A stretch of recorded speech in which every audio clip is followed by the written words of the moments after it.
Go. So finishing up on the 250th of the Battle of Bunker or Breeds Hill, June 17, 1775. Coming to you in front of the Bunker Hill Monument. Behind the video is the Bunker Hill Visitor Center run by the National Park Service. Although many people think the attacks came this way, it actually is off to my left where we just filmed a few minutes ago. Behind me though is William Prescott, born in the 1720s. He's a self-made man, and he has actually had previous military service in the French and Indian War. He is here. He is one of the best known, of course, from the Bunker Hill battle himself.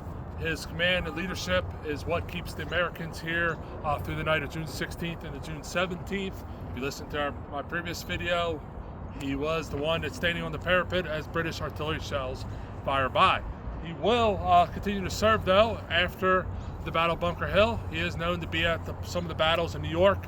He is in the major painting of Saratoga, but they think because of a farming accident prior to the war and his advanced age, he does leave military service. But you see here him in his frock coat, ceremonial sword, which he knocked down British bayonets as they entered the parapets of the redoubt here. This monument is constructed in 1880, dedicated in 1881. Stands in front of the Bunker Hill Monument, which was supposed to be 220 feet in the air. It's actually 221 because they forgot to count for the mortar in between the granite blocks. Monument is finally finished in the 1840s to commemorate a little bit of the Battle of Bunker Breeds Hill. Now, Breeds Hill is probably one of the best known American defeats that make it into American popular memory. Over 1,000 British soldiers, 1,054 I think according to the American Battlefield Trust. A little over 450 Americans are killed, wounded, or missing between the two sides here.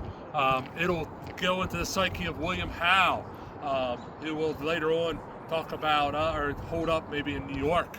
I'd also take the role in Americans of how Americans will defend and a militia could better serve. So a lot of stories come out of Bunker Hill.